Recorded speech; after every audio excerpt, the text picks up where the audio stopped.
Well, this ain't the video I was hoping to make. Turns out maybe it actually was a bad sign that all the trailers were terrible for this.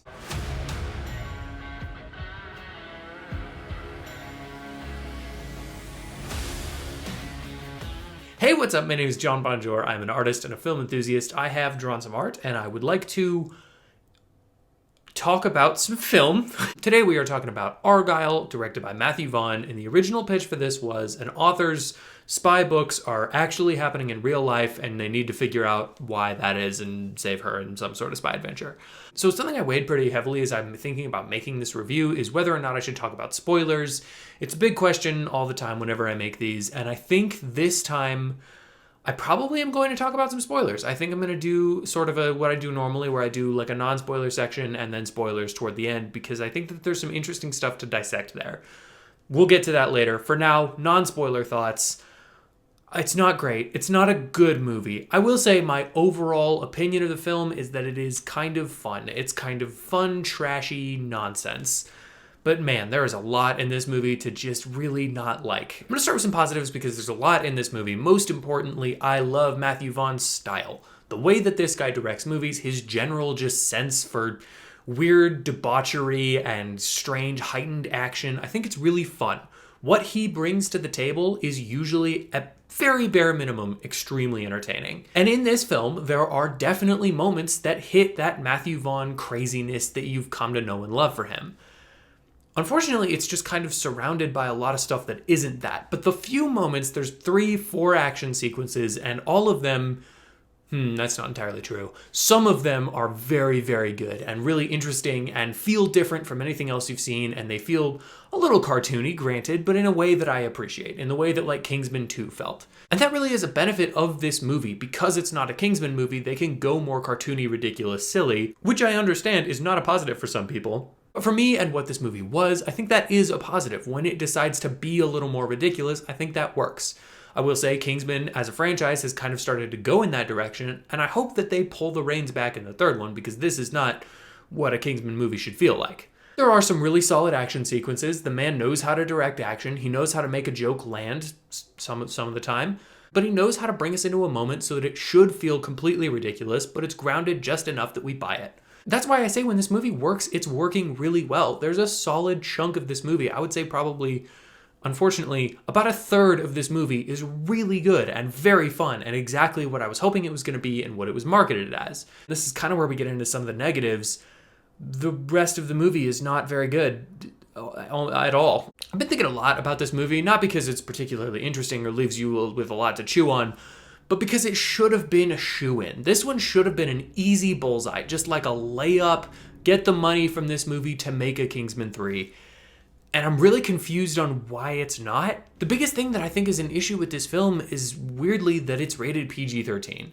I am not normally the kind of guy who says everything needs to be rated R. There are projects that need to be rated R. Deadpool needed to be rated R. Spider-Man does not need to be rated R. I think Daredevil is an interesting example of a thing that doesn't need to be rated R. It certainly works in that category, but we can see a version of Daredevil that doesn't need to be rated R. See She-Hulk. I think that version of the character is fun and interesting, and I could see a show where that works. All that to say, I don't always think things need to be rated R, but if your whole movie is based around the feeling of, oh wow, isn't this so crazy and off the wall and just like unhinged action, that doesn't work if people get shot and we don't see any blood. That clearly doesn't work when people get shot in the head and then because of some asinine ratings thing, they get a chest shot put in post.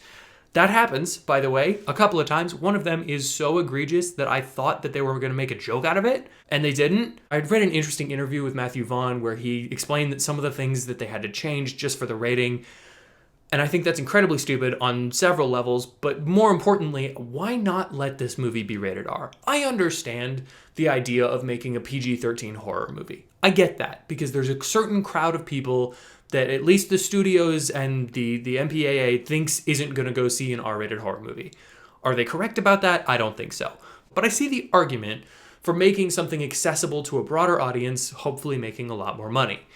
But Matthew Vaughn is known for being this huge, bombastic, R-rated director. In fact, the marketing for this movie it sells it as from the twisted mind of Matthew Vaughn. Like, you can't sell it as that and then show us this neutered, bland PG-13 action movie. Those two things don't work together. And that means that a lot of the jokes that seem built around the shocking gore factor of an R rating just don't land because they don't get that gore. In the same way you get these moments where these hardened spies and super criminals come together and they say things like, "That's bull crap, dude."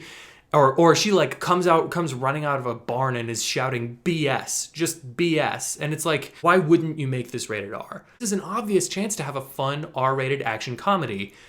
And it just isn't for some reason. I can only assume that Vaughn didn't make this decision because why would he? Like, that would make no sense. Also, I think another huge negative is the script for this movie is terrible. I mean, like, specifically, uniquely bad.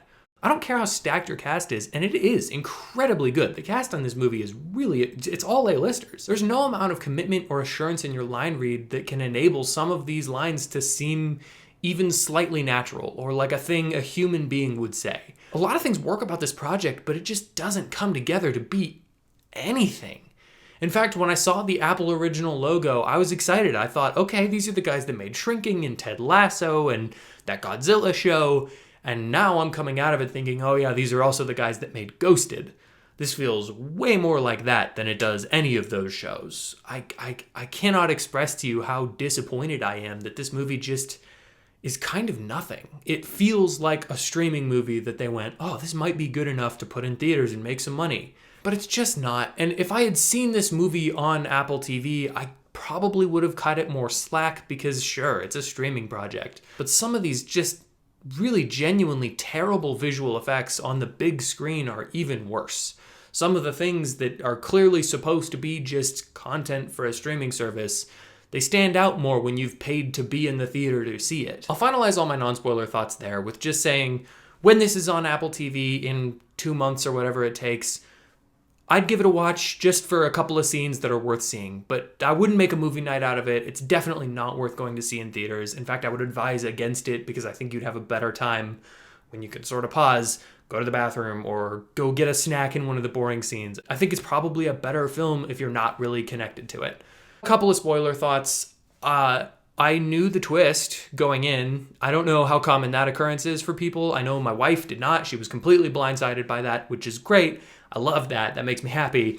But the marketing definitely spoiled this twist if you've seen the trailers enough times. I was hoping, because the marketing for this movie did a pretty good job, they did a whole thing where the book was written by somebody that we still don't know exactly who it is, and that's an interesting little mystery. You know, they had the whole tagline, the bigger the spy, the greater the lie, like, or maybe it's the other way around.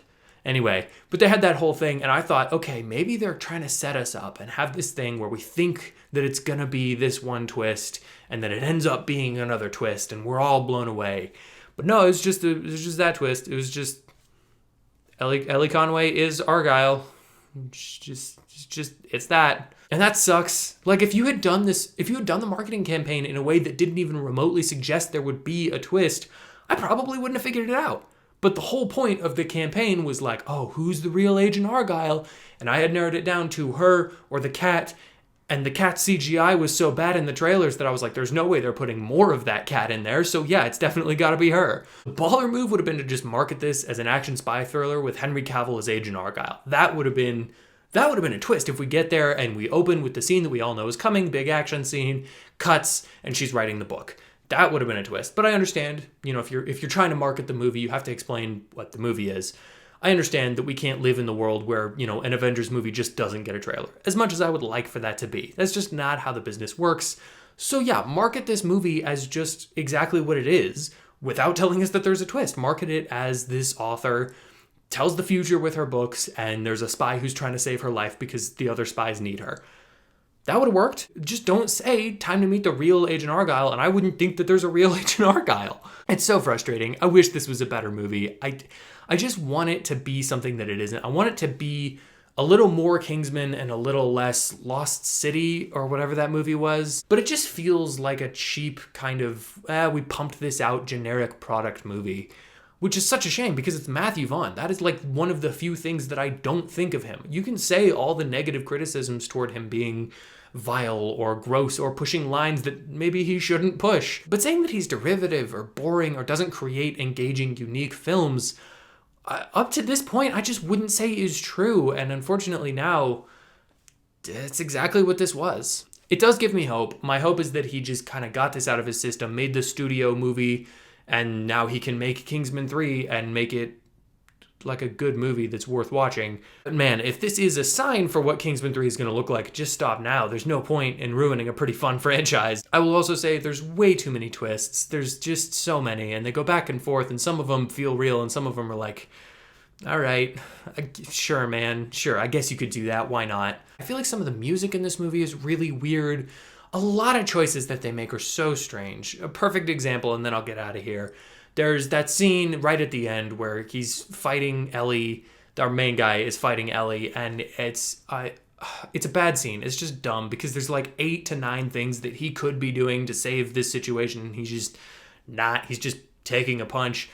Whatever, that's not the point. The point is there is a joke in that scene that would have been easily the best in the movie. It would have been hilarious because there's a moment where the mom, I cannot remember her name, she's the mom in Schitt's Creek. She's playing music on a music box and it's triggering some sort of thing in Ellie.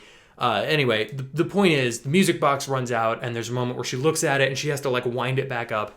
And that moment would have been absolutely hilarious if they had stopped the music. But during that moment, during that whole scene, there's big, loud, dramatic music playing, and it just keeps on playing through that scene, through that moment. So when the music box stops, you just kind of have to infer that it's not playing music anymore, and it really kills the joke. It's a real shame. And there's a couple of moments like that where it's like, that would have been a beautiful place for a very funny joke.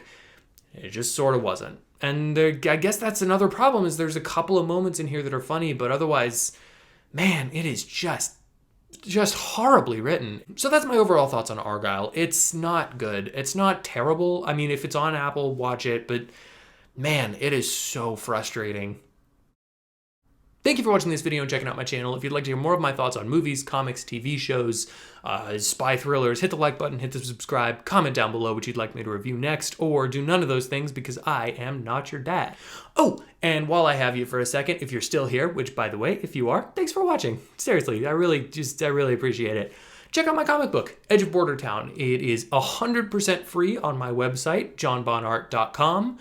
And I think it's really good. I just finished writing the second issue and I'm on to the third now, and it is the best thing I've ever written by far. So I'd appreciate it if you check that out. You guys are awesome.